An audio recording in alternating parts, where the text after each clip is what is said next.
चलो देखो, यहां से पढ़ लेंगे कौन सा, नागरिक शास्त्र और आर्थिक सामाजिक राजनीतिक, यही पढ़ना है। तो सबसे पहले चलेंगे भारत में मौलिक अधिकार, है ना, सभी को एक अधिकार दिया गया, वो क्या है, मौलिक अधिकार। क्या है, मौलिक अधिकार।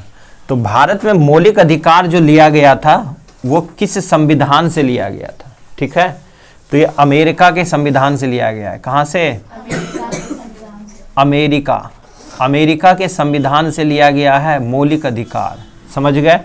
और ये संविधान के किस भाग में है, संविधान के तीसरे भाग में इसका वर्णन किया गया है, ठीक है। किस अनुच्छेद से किस अनुच्छेद तक, तो अनुच्छेद 12 से लेकर के 35 तक इसका वर्णन है पूरे संविधान में, है ना। और विश्व का सबसे बड़ा संविधान भारत का संविधान। यहां देखो पहला क्वेश्चन है समानता का अधिकार, ठीक है। ये 6 अधिकार है हमारे जो दिए गए। एक है समानता का अधिकार, यानी कि सारे व्यक्ति क्या है भारत में, सभी समान है, चाहे वो हिंदू मुस्लिम सिख ईसाई आपस में है भाई भाई, तो वही है समानता का अधिकार है, सभी समान है, कोई भेदभाव नहीं कर सकता। अगला है भाषण और विचार प्रकट करने का आजादी, आज भाषण दे सकते हो तुम भी, समझ गए, जिसमें तुम्हारा प्रेस की स्वतंत्रता, प्रेस की स्वतंत्रता किसमें है, प्रेस की स्वतंत्रता, प्रेस की स्वतंत्रता ये किसमें है, 19 के 1 अनुच्छेद में इसका वर्णन किया गया है, समझ गए। उसके बाद है भाषण और विचार प्रकट करने की आजादी, ये सारे इसी में है। तीसरा है शोषण के खिलाफ अधिकार, जैसे छोटे बच्चे होते हैं जो 1 से 14 वर्ष के बच्चे हो, उनको कारखाने हो चाहे कोई छोटी दुकान हो, कहीं पे कोई काम नहीं करवा सकता, है ना, उसके खिलाफ तुम मुकदमे दायर कर सकते हो। वो किसमें है, शोषण के विरुद्ध अधिकार, ये अनुच्छेद 23 और 24 में इसका वर्णन है, समझ गए। बाल श्रम जिसे कहते हो, कोई भी 14 वर्ष से नीचे कोई भी कारखाने में व्यक्ति काम नहीं करवा सकता। अगला, इसीलिए 1 से 14 वर्ष तक के बच्चों को क्या है, मुफ्त शिक्षा दी जाती है, फ्री शिक्षा, कोई पैसा नहीं लेती सरकार, ना एडमिशन में ना किसी चीज में। लेता है क्या कोई, नहीं लेता। अब चलते हैं आस्था और अंतकरण की आजादी, ठीक है, आस्था और अंतकरण की आजादी। और 5वां है संस्कृति और शिक्षा से जुड़े अधिकार, हर किसी को शिक्षा प्राप्त। पहले क्या था, अंग्रेज लोग बड़े अधिकारी बनने के लिए सिर्फ अंग्रेज को ही प्रिफेयर करते थे, उसी को आगे बढ़ाते थे, लेकिन आज सभी लोग बैठ सकते हैं, कोई भी सांस्कृतिक कार्यक्रम कर सकते हो, तुम कर सकते हो ना। आज मन है जागो महादेव करना तो वो भी कर सकते हैं, दूसरा करने का मन है तो वो भी कर सकते हैं, किसी भी धर्म का प्रचार कर सकते हैं, हर कोई शिक्षा से जुड़े अधिकार है इसी में। और सबसे मेन इंपॉर्टेंट है संवैधानिक उपचारों का अधिकार, संविधान का उपचार जो है सबको एक अधिकार है, न्याय का सबको अधिकार है। तो ये किस अनुच्छेद में, ये तुम्हारा क्वेश्चन आया होगा इस बार भी, तो अनुच्छेद 32 में है इसका वर्णन, संवैधानिक उपचारों का अधिकार अनुच्छेद 32 में इसका वर्णन है। इसी को बी आर अम्बेडकर ने क्या कहा है, आत्मा कहा है। डॉक्टर बी आर अम्बेडकर ने ही इसको क्या कहा है, बी आर अम्बेडकर ने ही इसे आत्मा कहा है, कि संविधान की आत्मा किसमें निहित है, अनुच्छेद 32 में है, जो संवैधानिक उपचारों का अधिकार है। समझ आ गया, 6 अधिकार, इसी में से क्वेश्चन बनाएंगे। अगला बिहार सरकार की बात करते हैं, बिहार राज्य सरकार चलते हैं, तो यहाँ पे 2 सदन चलता है, एक विधानसभा है और एक विधान परिषद है। बिहार में क्या है, विधानसभा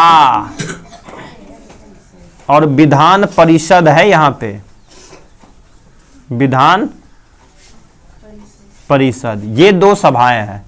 विधानसभा जो एमएलए बनता है, ठीक है, विधायक, एमएलए की चुनाव होता है इसमें, एमएलए जो बनता है वो 5 वर्ष के लिए चुनते हैं, हम लोग वोट देते हैं ना, विधायक तो वो कितने वर्ष के लिए चुनता है, 5 वर्ष के लिए। और विधान परिषद का जो सदस्य होता है वो 6 वर्ष के लिए चुना जाता है, कितने वर्ष के लिए, ये 6 वर्ष के लिए और ये 5 वर्ष के लिए चुना जाता है। विधानसभा, तो विधानसभा में 5 वर्ष और विधान परिषद में 6 वर्ष, समझ गए। विधानसभा में बिहार में कुल कितनी सीटें हैं, इसमें सीटों की संख्या कितनी है, अभी वर्तमान में सीटें हैं 243 जो बिहार में है, समझ गए। और विधान परिषद में कितनी सीटें हैं, तो 75 है, समझ आ गया। अब चलते हैं बिहार में, ये तो हो गया। क्या यहां से केंद्र में भी चुन के जाते हैं? हाँ। तो विधानसभा एक निम्न सदन है। कौन सा सदन है? निम्न सदन है। और विधान परिषद एक उच्च सदन है। कैसा सदन है? उच्च सदन है। ठीक है। अब यहीं पे चलेंगे केंद्र सरकार का भी। तो विधानसभा क्या बन जाता है केंद्र में? लोकसभा। क्या बन जाता है? लोकसभा। और विधान परिषद क्या बन जाता है? राज्यसभा। क्या बन जाता है? राज्यसभा की बात करते हैं। ये 5 वर्ष के लिए, ये 6 वर्ष के लिए। जो यहां है वही वहां है। ठीक है। तो इसमें कुल सीटें बिहार में कितनी है? लोकसभा की 40 सीट है। और यहां पे राज्यसभा की कितनी है? 16। और ये भर भर के आता है एग्जाम में। आगे चलते हैं। भारत सरकार, यहां से समझ आ गया। मुख्यमंत्री कहां से चुनाएगा? विधानसभा में जो चुन के जाएगा। ये राज्य का है, ये केंद्र का है। प्रधानमंत्री कहां से चुनेंगे? यहां से चुनेंगे, लोकसभा से। आगे चल लेते हैं। भारत सरकार, केंद्र सरकार, यहां 2 ही है, लोकसभा और राज्यसभा। यहां 2 ही चलता है। एक है लोकसभा और एक है राज्यसभा। लोकसभा एक निम्न सदन है। लोकसभा कैसा सदन है? निम्न सदन। और राज्यसभा कैसा सदन है? उच्च सदन है। कैसा सदन है? उच्च सदन है। राज्यसभा के सदस्य 6 वर्ष के लिए चुने जाते हैं। लोकसभा का सदस्य 5 वर्ष के लिए चुने जाते हैं। समझ गए? अब यहां पर आता है भारत सरकार में संसद। क्या आता है? संसद। संसद का निर्माण कैसे हुआ है? लोकसभा प्लस राज्यसभा प्लस भारत के प्रथम राष्ट्रपति।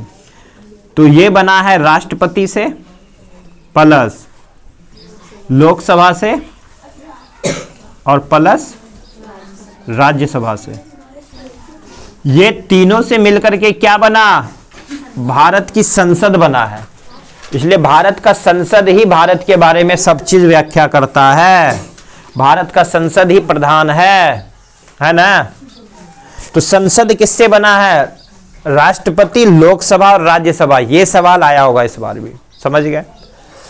तो लोकसभा का सदस्य जो बनोगे, इसकी उम्र कितनी होनी चाहिए? कोई भी जो सांसद बनेगा तो लोकसभा का सदस्य बनने के लिए 25 वर्ष उम्र होनी चाहिए। कितनी वर्ष? 25 वर्ष। राज्यसभा का सदस्य बनने के लिए 30 वर्ष उम्र होनी चाहिए। और राष्ट्रपति बनने के लिए तुम्हारी उम्र कितनी होनी चाहिए? 35 वर्ष। 35 वर्ष से नीचे कोई राष्ट्रपति नहीं बन सकता भारत में। निम्नतम इतना, अधिकतम कितना? अनलिमिटेड। चलो समझ आ गया। इसी तरह से लोकसभा का प्रधानमंत्री कितने वर्ष का होना चाहिए? 25 वर्ष का। सबसे युवा प्रधानमंत्री हमारा कौन था? राजीव गांधी। समझ आ गया? वही सबसे युवा था, उसके बाद अभी कोई नहीं आया। नरेंद्र मोदी अभी वर्तमान में, उसकी उम्र 75 साल से ऊपर हो चुकी है। चलो, राज्यसभा का 30 वर्ष। राज्यसभा का ये टॉपिक याद करना है। इतना ही देंगे टेस्ट में, जो 6, 7, 8 क्लास के हो। समझ आ गया? इसको उतारो। अब पूछना है तो इसमें पूछो जल्दी जल्दी।